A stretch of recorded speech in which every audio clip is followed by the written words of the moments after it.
అందరికీ నమస్కారం. మన ఆంధ్రప్రదేశ్లో విజయనగరం జిల్లాలోని రామతీర్థం దేవాలయం గురించి మనందరికీ తెలిసిన విషయమే. కానీ ఈ దేవాలయానికి అతి చేరువలోనే 300 సంవత్సరాల చరిత్ర గల పురాణతో ఒక దేవాలయం ఉందన్న సంగతి మీకు తెలుసా? అసలు ఆ దేవాలయాన్ని ఎవరు నిర్మించారు, ఎప్పుడు నిర్మించారు అనే విషయాలను ఇక్కడ అర్చకులను అడిగి మనం తెలుసుకుందాం రండి.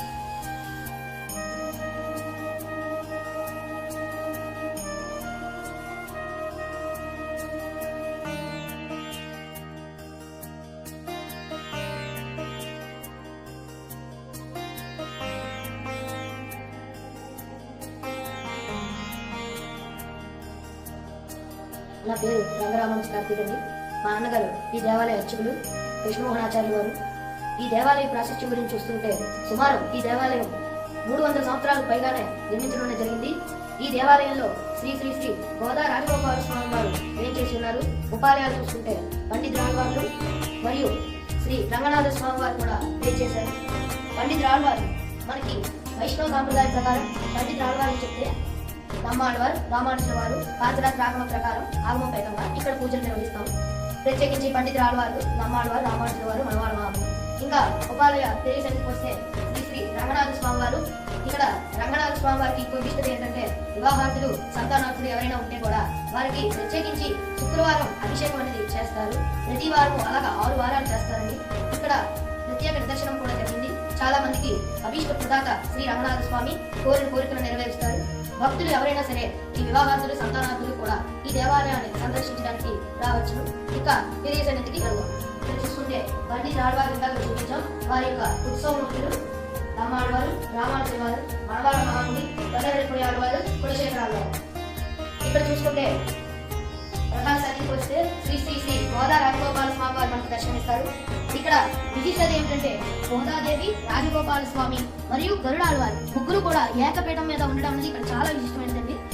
ఏమిటంటే చాలా విశిష్టత ఉంది. ఎక్కడా కూడా మన ఆంధ్రప్రదేశ్ లోనే కాదు మొత్తం ఇండియాలోనే ఇది భారతదేశంలో 2వ దేవాలయం. ఇలా గరుడాళ్వారు స్వామివారి పక్కనే గరుడాళ్వారు అంటారు. ఎక్కడైనా స్వామివారి ఎదురుగా ధ్వజస్తంభాన్ని దగ్గర గరుడాళ్వారు అన్న ఉంటారు. కానీ ఇక్కడ మాత్రం గరుడాళ్వారు స్వామివారి పక్కనే ఉంటారు. దాని విశిష్టత ఏంటంటే ఒక సందర్భంలో స్వామివారు గరుడాళ్వారు స్వామివారిని ఇలా అడుగుతారు అన్నమాట. అయ్యా ఏదో ఒక జీవితంలో నాకు మామగారుగా నీకు మామగారు అయ్యే వరాన్ని ఇవ్వయా అంటారు. అప్పుడు స్వామి ఈ యుగంలో గోదాదేవి అతనికి తులసి వనంలో దొరికితే స్వామివారిని గోదాదేవి అడుగు కోరుకుంటుంది అనమాట. స్వామివారి మీద ముచ్చట పడితే ధనుర్మాస వ్రతం చేస్తుంది గోదాదేవి 30 రోజులు. ఆ ధనుర్మాస వ్రతం అయ్యాక భోగి నాడు స్వామివారిని కళ్యాణం చేసుకుంటుంది అనమాట గోదాదేవి.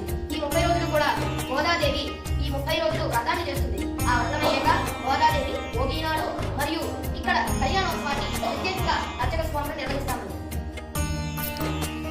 ముఖ్యంగా ఈ దేవాలయ నిర్మాణానికి ప్రధాన కారణులు అప్పట్లో విజయనగర రాజులు ఇక్కడ ఉండేవారు. వారు ఏంటంటే ఒక కాలంలో వారి స్వప్నం అదే వారు నిద్ర చేసే గది దగ్గరికి స్వామివారు అంటే మనం ఇప్పుడు ఫోటోల్లోని నిద్ర లేవగానే స్వామివారి ఫోటోల్లోని లేదా ఉంగరాలకి చూసుకుంటాం. చూసి మన నిత్య కార్యకలాపాలు నిర్వహిస్తాం. అలాగే రాజులు పూర్వ కాలంలో ఈ స్వామివారిని ఇలాగా ఈ కిటికీ నుండి దర్శించాకే ఏ నిత్య కర్మైనా సరే మొదలు పెట్టేవారు అనమాట. దాని యొక్క ఈ కిటికీ అనేది ఈ గుడికి చాలా ప్రాముఖ్యమైనది. ఎందుకంటే గృహ నిర్మాణాల నిమిత్తం అంటే రాజులు పూజ గదిగా ఈ దేవాలయాన్ని ఉపయోగించేవారనమాట. ఇది పూర్వంగా సుమారుగా 300 ఏళ్ల క్రితం నాటిది. రాజులు నిర్మించి 300 ఏళ్లకు పైగా అయింది. ఎప్పుడైతే కొండ మీద శ్రీ కోదండరామస్వామి వారి దేవాలయం రామతీర్థంలో నిర్మించబడిందో అప్పుడు ఈ దేవాలయం కూడా సుమారుగా ఆ కాలంలోనే నిర్మించడమైందని చరిత్రకారులు చెప్తే మా పెద్దలు చెప్పారనమాట. అంతేకాకుండా ఈ గృహ తిరువారాధన దేవాలయాన్ని అలాగా తదేకంగా ఆ తిరువారాధన దేవాలయాన్ని మా గురువులు అయ్యవార్లం గారికి వారి చేతికి దక్కిందండి. ఆ తర్వాత ఈ గుడి మిమ్స్ ఆధ్వర్యంలోకి వెళ్ళిందండి. ఇప్పుడు మిమ్స్ ఆధ్వర్యంలో ఈ గుడి అనేది నడుస్తున్నదనమాట. ఈ గుడి సమయాలు ఇక్కడ విశేషంగా జరుపుకునే దినములండి ధనుర్మాస వ్రతం ఇక్కడ విశేషంగా స్వామివారికి దేదీప్యమానంగా జరుగుతుందండి. ధనుర్మాస వ్రతం అనగా డిసెంబర్ 15, 16 తేదీల నుండి ప్రారంభమయ్యే ధనస్సు నుండి ఉదయం సేవాకాలం తిరుప్పావి సేవాకాలం చేసి తర్వాత స్వామివారికి పాత్ర విన్నపాది అనేక ఉపచారాలు చేసి తర్వాత స్వామివారికి భోగములు అనేది పెట్టడం జరుగుతుంది. తర్వాత ధనుర్మాసం 30 రోజులు ఇదే విశేషంగా చేస్తారు అర్చక స్వాములు. తర్వాత భోగి నాడు విశేషంగా కళ్యాణంతో ధనుర్మాస వ్రతం అనేది ముగిస్తారు.